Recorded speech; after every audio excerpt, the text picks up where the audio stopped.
So, continuing our discussion about therapy for asthma class, in this video, we will talk about the anti Leukotrienes. So, the anti Leukotrienes include the leukotriene receptor antagonists and the leukotriene synthesis inhibitors. Now, it is very important to know that the anti-leukotrienes have no role in treatment of acute asthmatic attacks, and they are used only for management of chronic asthma. And in this video, we will talk about their mechanism of action, their pharmacokinetics, therapeutic uses, adverse effects, and drug interactions.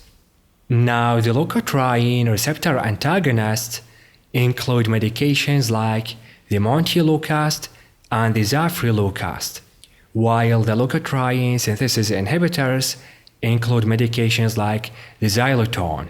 Now, regarding their mechanism of action, so the leukotrienes are present inside many inflammatory cells, and they are synthesized from the arachidonic acid by the action of the lipoxygenase enzyme.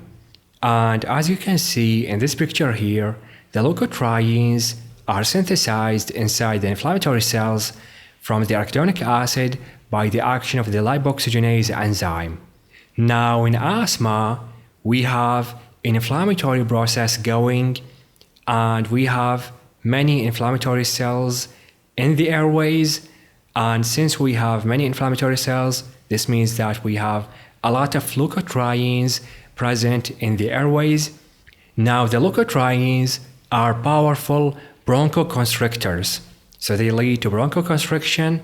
They also lead to increase the vascular permeability, and since the vascular permeability is higher, this means that there is edema because the fluid inside the vessels is being leaked into the airways, and they also lead to mucus secretion and inflammation inside the airways. And they are highly expressed in asthma since it's an inflammatory process, as we mentioned.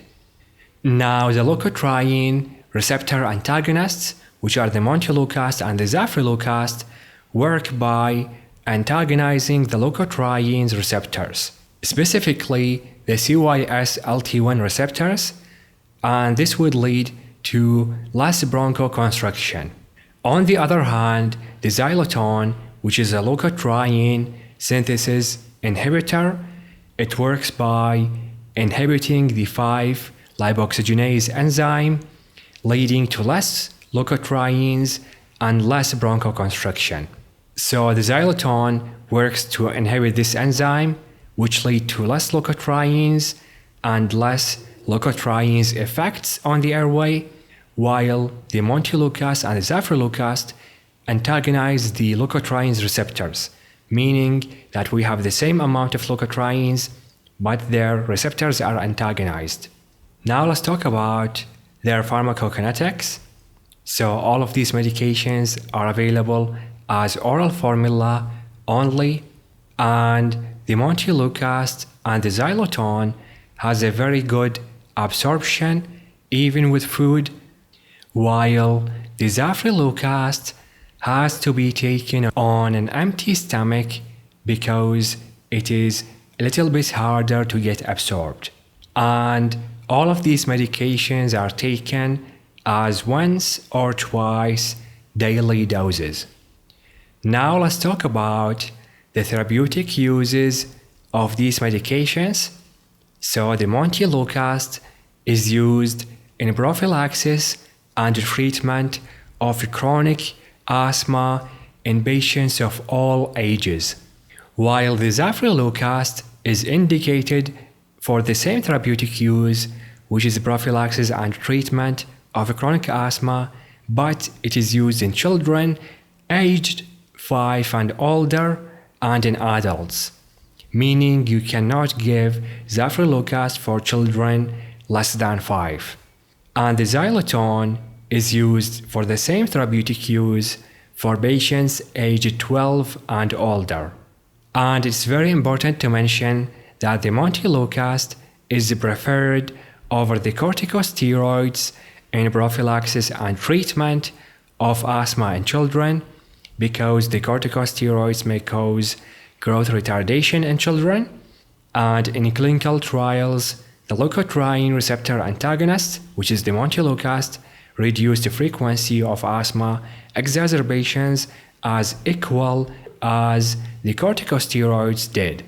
Now, the Montelukast is also used in prevention of exercise-induced bronchospasm, and it is used in the relief of symptoms of allergic rhinitis as a second line, because the first line for moderate to severe allergic rhinitis is the intranasal glucocorticoids.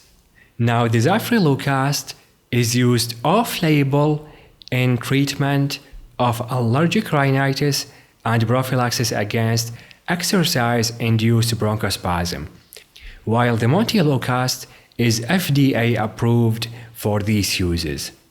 Now, the Zileuton is used off-label in treatment of aspirin-induced asthma and in treatment of chronic obstructive pulmonary disease and in acne treatment and in treatment of pruritus in Sjogren's-Larsen syndrome and atopic dermatitis.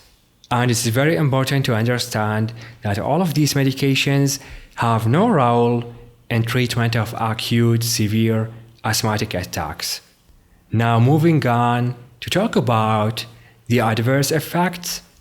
So all of these medications are well tolerated, but the Zafirlukast is the better tolerated one, and all of them may lead to headaches, nausea, abdominal pain, diarrhea, fatigue, and upper respiratory tract infections. Now, the Montelukast and the Zileuton may lead to neuropsychiatric disorders like depression, aggression, suicidal ideation, insomnia, anxiety, and nightmares. Montelukast specifically may lead to allergic granulomatous angiitis, and Montelukast may also lead to immune system disorders. Now, the Zafirlukast and the Zileuton may lead to elevation of liver enzymes, and they may also lead to acute hepatitis and hyperbilirubinemia. And in case of the Zileuton, the liver function tests has to be ordered before starting the treatment, and it should be monitored. And if hepatotoxicity occurred, it may present with symptoms including abdominal pain, edema, pruritus, and yellowish discoloration of the skin and mucous membranes. Now let's talk about the contraindications. So all of these medications are contraindicated in case of hypersensitivity reactions, and the Zafirlukast and the Zileuton are contraindicated in hepatic impairment, since they cause further damage to the liver. Finally, let's talk about the drug interactions.